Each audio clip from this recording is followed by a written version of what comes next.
If you are about to book a rental car in Norway, you have probably already noticed. The fleet is almost entirely electric. In January 2026, only 98 diesel cars were sold in the whole country. You are getting an EV, whether you want one or not. And if you have never driven one, you are nervous. Don't be. There's no reason to be afraid, especially not in Norway, where you have so many fast chargers everywhere. Some places 5-10 kilometers between each of them. That is Bjørn Nyland, better known as Teslabjørn. He runs Norway's largest EV channel. He has tested almost every EV model ever made and certainly driven over 1 million kilometers in them. We will tell you everything you need to know about how to rent, charge, and drive an EV in Norway without a single surprise, including the 3 things that actually catch tourists out, which are not the things you think they are. Beitostølen used to have a petrol station. It closed and was transformed into a bar. If you need fuel, it's now 3 kilometers away at the tractor fueling station. But there are charging points everywhere in the village. If you continue on Valdresfliet, there is no gas station for 90 kilometers, but you will have charging points at several places along the way. It wasn't always like this. Bjørn drove to the North Cape and back in 2014, when most of this didn't exist yet.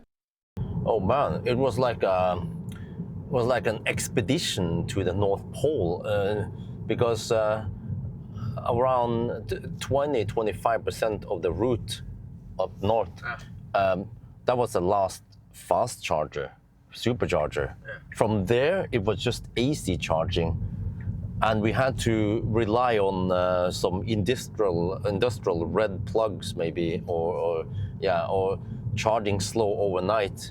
So it took some time, but it's a good experience, just to show that it is possible. Even with an old car back then, you can actually go far.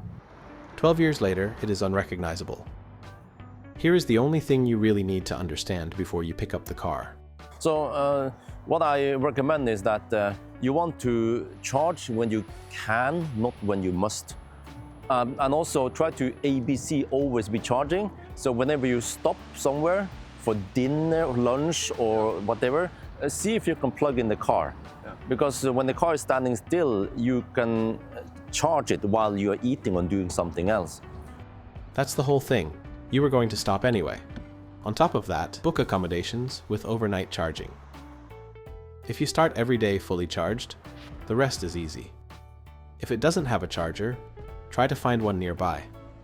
Always try to charge your car in the evening. Charging in the morning on a cold battery can take much more time. For paying, some rental companies offer plans. Otherwise, download the Elton app before you land. It covers most providers. Newer stations also accept a normal bank card. Elton works with any phone and card. For route planning, most modern cars nowadays, you can just input a destination in the navigation, and then it will give you suggested charging stops. And it also adds a little bit of margin so that you don't arrive on each stop with 0%. So, or you can use something like a better route planner. Then you have an app on your phone, or you can use Android Auto and get it inside the car. And then you just set your destination, and then a better route planner will highly accurately adjust for wind or speed or traffic, and then pinpoint down to where you need to charge the most. It also knows which chargers are the fastest and so on, and what works on your car or not. So it's highly recommended. Having a better route planner or a good navigation in the car is like having some kind of EV expert sitting with you. So you don't have to worry about running out of juice. If you want to use a better route planner, Bjørn offers you 30 days of free premium use with his code. More in the description. In Norway, Tesla chargers are available to other brands, but you will need the Tesla app for that. If you plan to charge often there, check their subscription. It can save you some money. Tesla accounts are international, so you don't need to make one if you have a Tesla at home. And don't worry about different connectors. All EVs in Europe are required to use the same plug. If you have never been in an EV before, 3 things will surprise you, and all of them in a good way. Yeah, you see? Yeah. Many cars like a Tesla, there is no start-stop button because there is no engine to start. So you just put the car in drive and then you go. And it's just so quiet, so smooth. On a 2-week road trip, not having an engine droning behind your head for 8 hours a day makes a real difference to how tired you are at the end of the day. Then there is one-pedal driving. When going down, the car will recharge the battery while braking. In Norway, this is very useful, as there are many mountains and undersea tunnels. On many cars with one-pedal drive, you can only use that one pedal and no need to move it back and forth, back and forth. So it makes driving way more pleasurable. Yeah, you only press the brake pedal in case of emergency. Yeah, more or less. And the instant acceleration. And many EVs, you also have that instant acceleration. I'm going to show you now. Yeah. Yeah, okay. It's like mad fast. Yeah. One thing about overtaking. In a petrol car, you floor it first, then pull out, because the engine needs a second to wake up. In an EV, you pull out first, then floor it. Do it the petrol way, and you rear-end that camper van or tractor. Which car model does Bjørn recommend? We checked the Avis site, because they were the only ones to have a good fleet overview. The budget pick. Well, actually, I think the ID3 might be cheaper than to rent an ID7. Yeah, so I'll go for the ID3. Those cars, they are really good. Yeah. The medium pick. Let me see.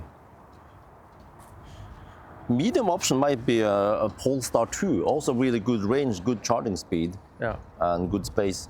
The premium pick. Well, premium, well, then I forgot to mention the ID7. ID7, really good car, also efficient.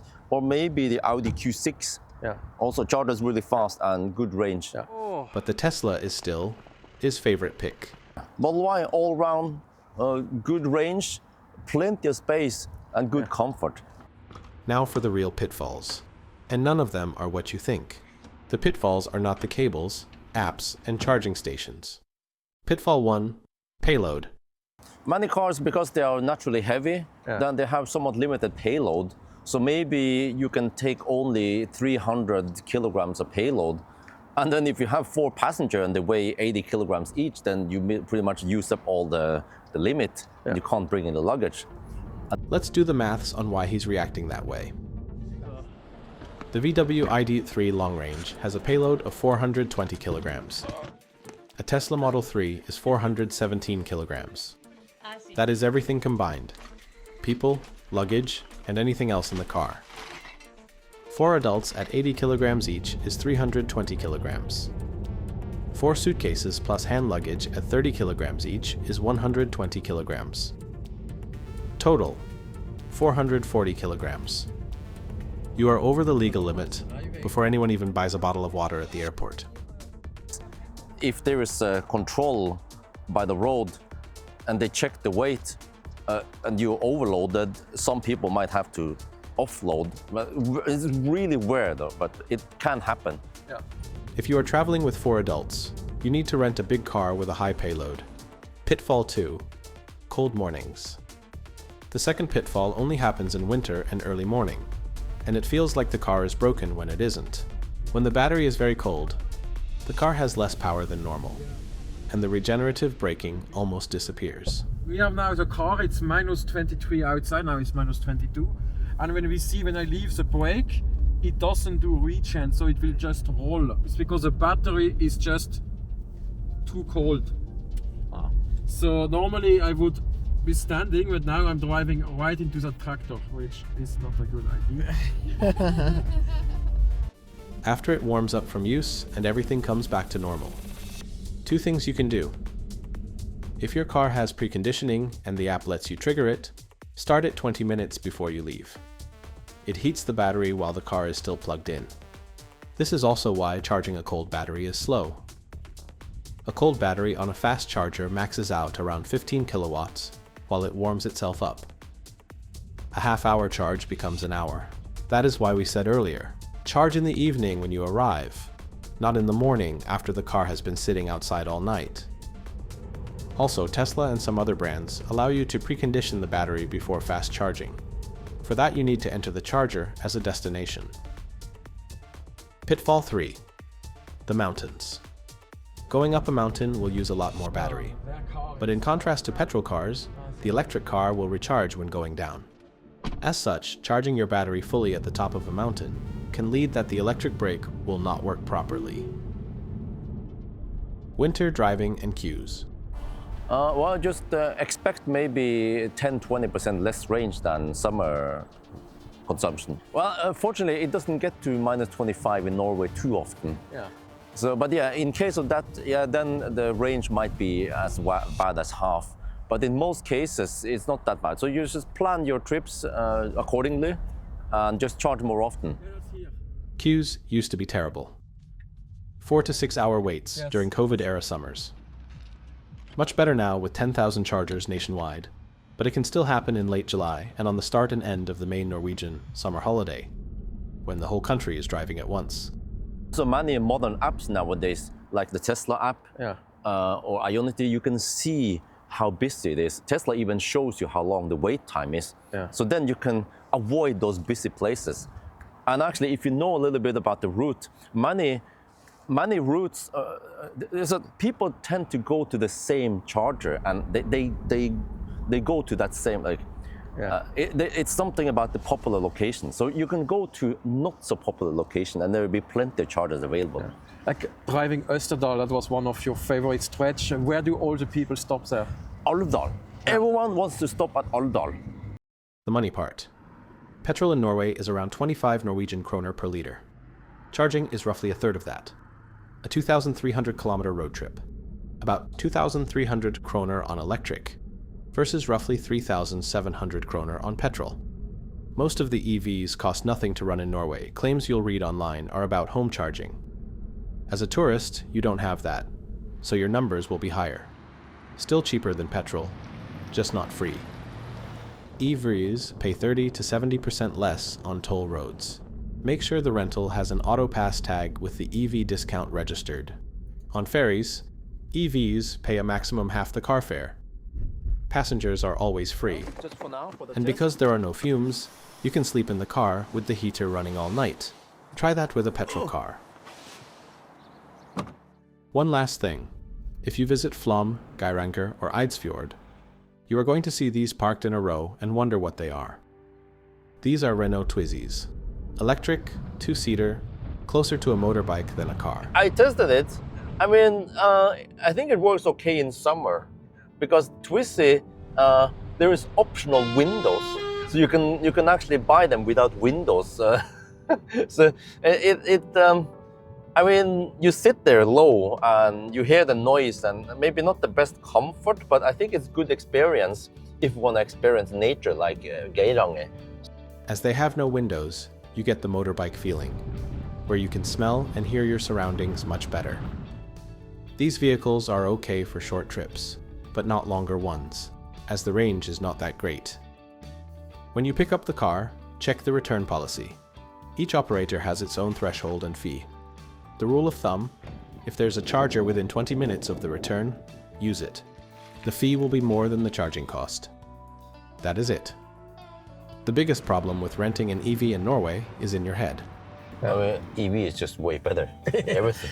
You can preheat the car, it's quiet, it has instant acceleration. Yeah. And just the peace of mind that you know that it's so much cheaper to run it. If this is your first EV, it probably won't be your last. And when you get home and want to buy one, go check out Bjørn's channel linked below. He has tested almost everything on the market, and he will tell you which one to buy. Sometimes you charge late at night, and then suddenly you see the northern lights. That happened to our producer, who had to pee on a dark field, because everything else was closed. If you liked this video, then watch the one with our driving advice.